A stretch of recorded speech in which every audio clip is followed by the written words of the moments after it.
Hello dear students, स्वागत है आपका हमारे YouTube channel air polytechnic channel में।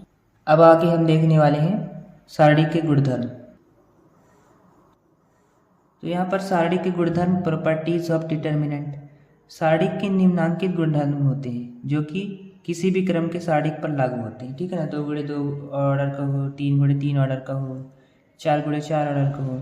बेसिकली आपके जो सेमेस्टर एग्ज़ाम होंगे वो 2x2 और 3x3 ऑर्डर के ही सवाल आने वाले हैं। ठीक है ना, तो इसमें पहला पॉइंट क्या है, यदि किसी सारणी की किसी पंक्ति या किसी स्तंभ के सभी अवयव शून्य हो तो उस सारणी का मान शून्य होता है। ठीक है ना, या तो किसी एक पंक्ति या किसी एक स्तंभ, ठीक है ना, केवल एक की बात किया है। ठीक है, सभी अवयव यदि जीरो हैं, जैसे कि यहाँ पर एग्जाम्पल दिया हुआ है एक कि R1 है ना, ये अपना R1 है, R1 के तीनों अवयव क्या है, जीरो है, तो इसके सारणी का मान क्या होगा, जीरो होगा।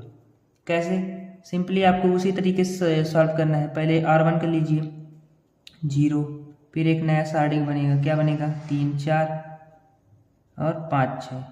ठीक, ये बना ना।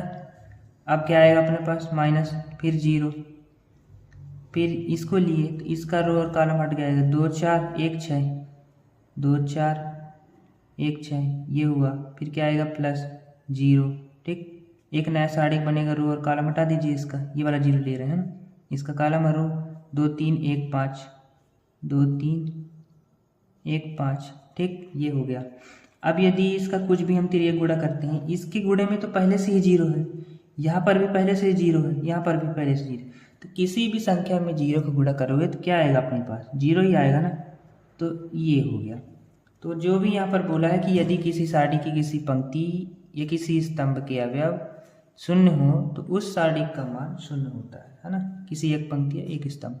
आगे देखते हैं, दूसरा पॉइंट क्या बोलता है कि किसी सारणी में पंक्तियों को स्तंभों में तथा स्तंभों को पंक्तियों में बदल दिया जाए तो उस सारणी का मान अपरिवर्तित रहता है। यदि कोई हमको सारणी दिया हुआ है और उसका हम परिवर्त कर देते हैं ना, जैसे कि आव्यूह में परिवर्त होता था ना, वही चीज़ है।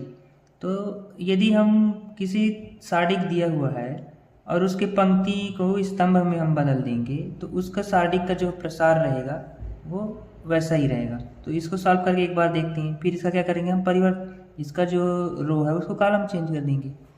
ठीक, तो दोनों का क्या आएगा, जो आंसर आएगा वो सेम ही रहेगा, कोई उसमें परिवर्तित नहीं होगा, कोई भी उसमें परिवर्तन नहीं आएगा। ठीक है ना, एक लेते हैं, R1 के अकॉर्डिंग ही हम इसको सॉल्व करते हैं, तो इसका रो और कॉलम हट जाएगा, तो 5 6 2 0, 5 6 2 0। अब फिर क्या आएगा, अल्टरनेट चलेगा, प्लस आया फिर माइनस, और क्या है अपने पास, 2 2।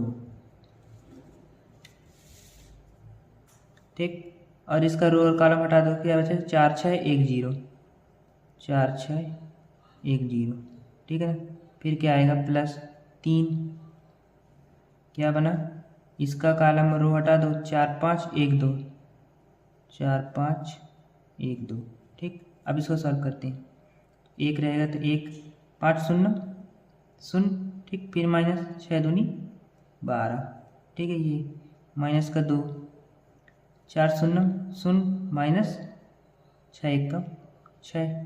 ठीक, फिर प्लस 3, 4 दूनी 8 माइनस 5 एक कम 5। ठीक है ना, ये हो गया।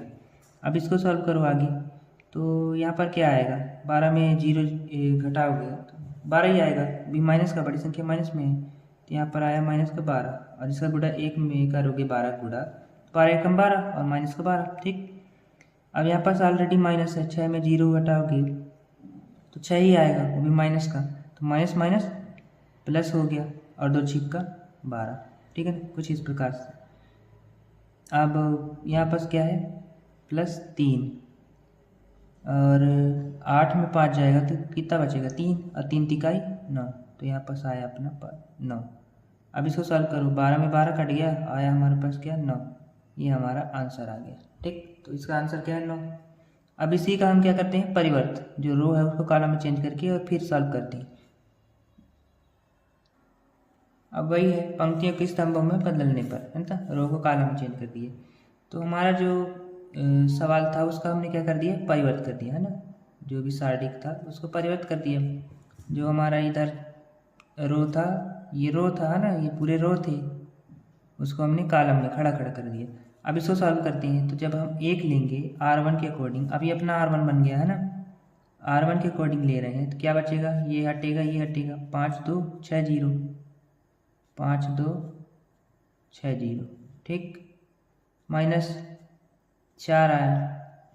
अब 4 लिए तो ये हटेगा, ये हटेगा, 2 2 3 0 है ना, 2 2 3 0, ठीक, फिर प्लस 1 आया, तो इसका रो और कॉलम हटा देंगे, तो 2 5 3 6, 2 5 3 6, ठीक है ना। अब इसको सॉल्व करो, तो वही है,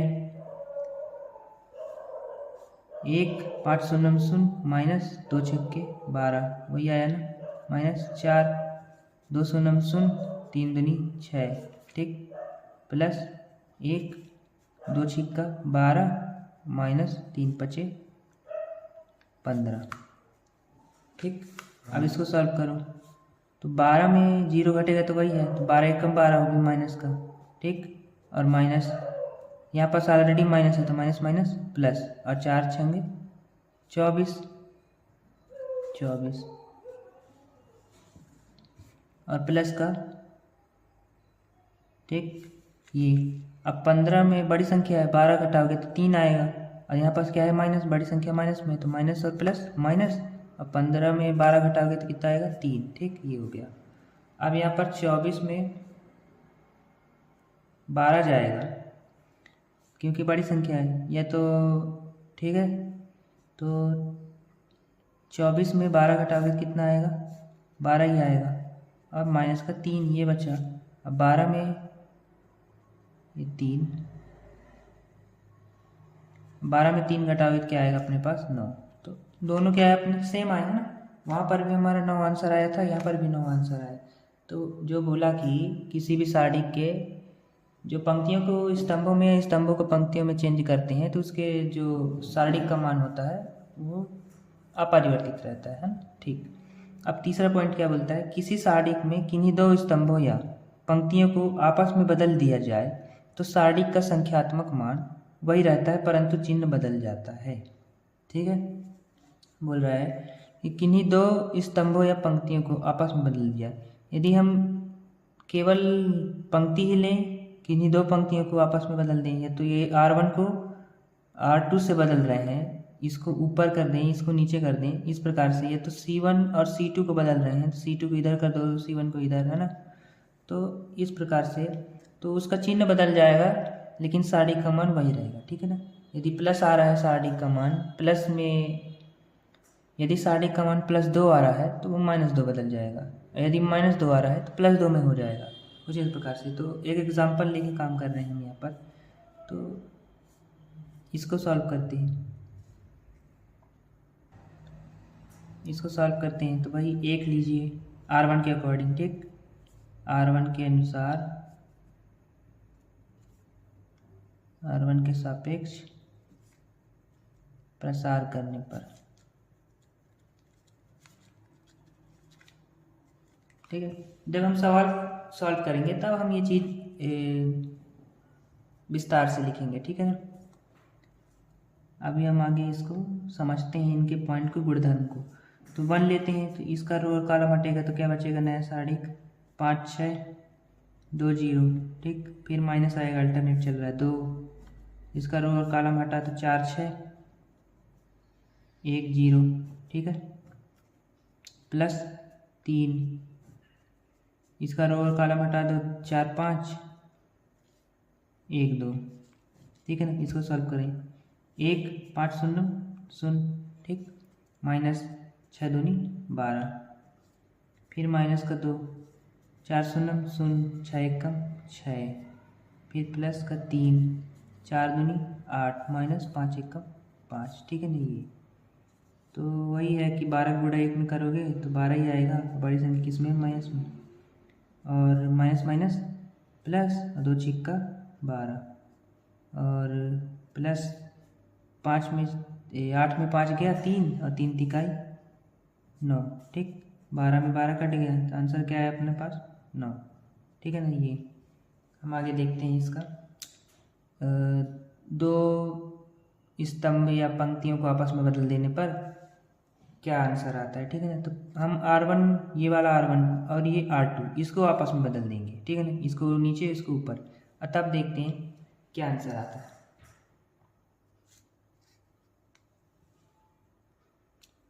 ठीक, तो R1 व R2 को आपस में बदलने पर ये अपना R1 था और ये R2, तो R2 को हमने क्या कर दिया ऊपर, ये ऊपर आ गया, और R1 हमारा जो ये था नीचे नीचे। अब इसको सॉल्व करते हैं, तो वही है 4 लीजिए पहले R1 के अकॉर्डिंग प्रसार करने पर, तो 2 3 2 0, ठीक, फिर -5, इसका रो कॉलम हटाए तो 1 3 1 0, ठीक, ये, और फिर +6, नया सारणी बना क्या, इसका रो कॉलम हटाए तो 1 2 1 2, ठीक, 1 2 1 2, ठीक है ना। 4 2 0 0 3 दूनी 6, -5 1 0 0 -3 1 3, +6 2 1 2 -2 1 2, तो ये होगा अपना 0। तो 4 6 24, वो भी माइनस का, ठीक है, बड़ी संख्या किस में, माइनस में, 6 में 0 जाएगा तो 6 ही आएगा ना, और माइनस माइनस प्लस 5 15, ठीक, और 2 में 2 0, और 0 को गुणा 6 में करोगे तो क्या आएगा, 0 ही आएगा, ठीक, ये हो गया। अब 24 में 15 जाएगा तो कितना बचेगा अपने पास, 9, ठीक, वो भी माइनस में, ये अपना आंसर। तो क्या था अपना, उधर क्या आया था प्लस का 9, ठीक, और इधर क्या है अपने पास माइनस का 9। तो जब हम किन्हीं दो स्तंभों या पंक्तियों को आपस में बदलते हैं तो उसका चिन्ह परिवर्तित हो जाता है, ये अपना सिद्ध हो गया, ठीक। अब चौथा पॉइंट क्या बोलता है कि किसी सारणी में कोई दो स्तंभ या पंक्तियां सर्वसम आइडेंटिकल हो तो उसका मान 0 होता है, सर्वसम हो तो उसका मान 0 होता है। मतलब ये बोल रहा है यदि कोई भी सारणी हमको दिया है और उसमें कोई दो स्तंभ या दो पंक्तियों के जो अवयव दिए हुए हैं वो सेम है, जैसे कि यहाँ पर हमने एग्जांपल लिया हुआ है 1 2 3 1 2 3, ये दोनों सेम है, तो इसके जो सारणी का मान आएगा वो लास्ट में 0 ही आएगा, ठीक। या तो स्तंभ हो दो या तो सारणी हो दो, तो दोनों के यदि अवयव R1 R2 सेम हो, R1 R3 सेम हो, ऐसे करके, है ना, C1 C2 सेम हो, C1 C3 सेम हो, या C2 C3 सेम हो, तो उसके मान क्या आएंगे, 0 ही आएंगे। बस इतना ही सा चीज़ है। एक बार हम इसको सॉल्व करके देख लेते हैं। जैसे कि R1 और R2 दोनों सेम हैं, तो R1 के अकॉर्डिंग प्रसार कर रहे हैं तो 1 ले रहे हैं, इसके नया सारणी बनेगा 2 3 5 6, ठीक, फिर वही -2, इसका रो कॉलम हटाओ 1 3 4 6 1 3 4 6, ठीक, फिर वही +3, इसका रो कॉलम हटाएं 1 2 4 5 1 2 4 5, ठीक। अब इसको सॉल्व करो तो एक तो एक ही आएगा ना, 2 3 6 दूनी 12 -5 3 15, ठीक, -2 6 1 6 -4 3 12, ठीक, +3 5 1 5 -4 दूनी 8, ये हो गया। अब 15 में 12 घटाओगे तो कितना आएगा, -3, ठीक, और 12 में 6 जाएगा तो कितना आएगा, 6, वो भी माइनस का, और माइनस माइनस प्लस, तो 2 गुणे 6, ठीक, माइनस माइनस प्लस 2 गुणे 6, 12 में 6 गए 6, फिर वही 3, और 8 में 5 गए 3, और बड़ी संख्या किस में, माइनस में, तो माइनस और प्लस माइनस, और 3 गुणे 3, ठीक, ये हो गया। अब -3 प्लस 6 दूनी 12, ठीक, और -3 तिक्का ही 9। अब इसको और इसको जोड़ दो तो क्या आएगा, 9 में 9 जोड़ेगा क्योंकि माइनस माइनस प्लस, तो 9 में 3 जोड़े तो 12, वो भी माइनस का, बड़ी संख्या माइनस में है, और प्लस का 12, 12 में 12 कट गया, कितना आया, 0, ठीक। तो जो बोला कि यदि सारणी के दो स्तंभ या दो पंक्तियों के अवयव सेम हैं तो उसके सारणी का मान 0 होगा, तो अपना 0 आ गया, है ना। ये हम एग्जाम्पल लेके समझ रहे हैं पूरे इसके पॉइंट। अब हम लास्ट पॉइंट देखते हैं कि 5वां क्या बोल रहा है कि किसी सारणी के किसी स्तंभ या पंक्ति के प्रत्येक अवयव में किसी संख्या से गुणा किया जाए तो सारणिक में उस संख्या से गुणा हो जाता है, ठीक है ना, ये चीज़ बोला है। तो हम पहले एक एग्जांपल लेते हैं कि सारणिक दिया हुआ 1 2 3 4 5 6 1 2 0, ठीक, इसको सॉल्व करते हैं। तो वही R1 के अकॉर्डिंग सॉल्व कीजिए। 1 लिए 5 6 2 0, ठीक, इसका रो कॉलम हटाते यही बचा ना नया सारणिक, -2 क्या बचा, 2 और का रो कॉलम हटाए तो 4 6 और 1 0, ठीक, ये हुआ। और प्लस का 3, इसका रो कॉलम हटा दो तो 4 5 और 1 2, ठीक, ये हो गया। अब इसको सॉल्व कर दो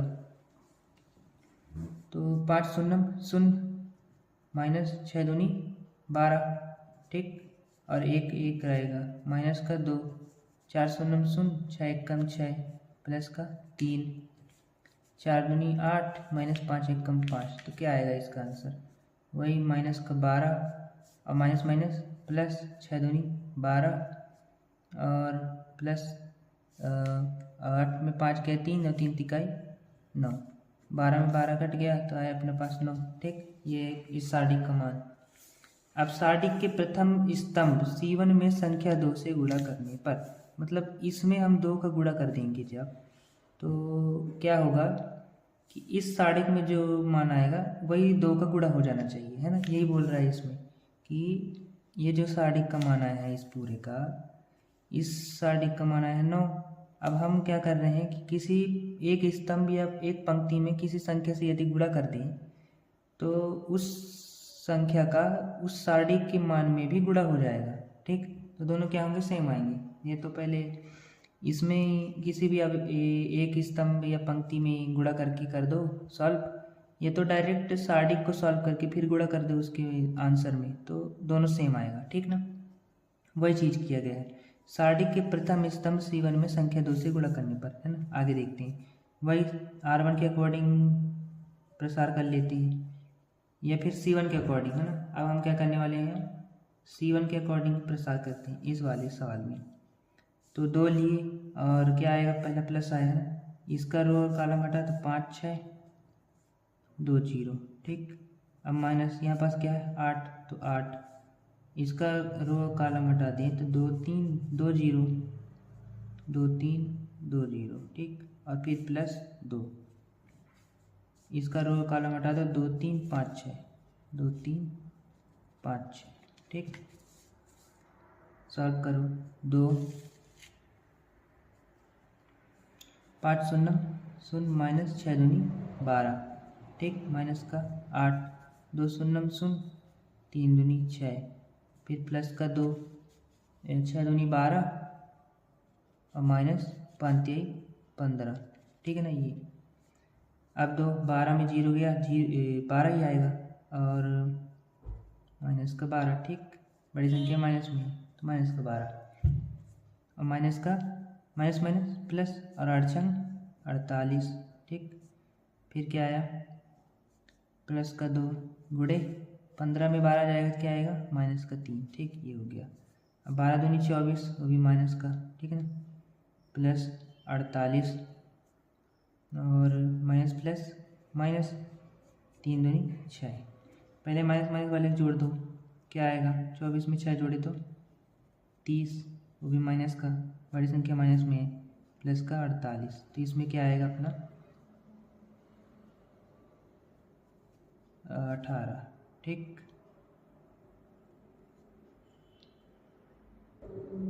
18 हो गया। तो 2 का गुणा हमने C1 में किया तो हमारा क्या है 18 आंसर।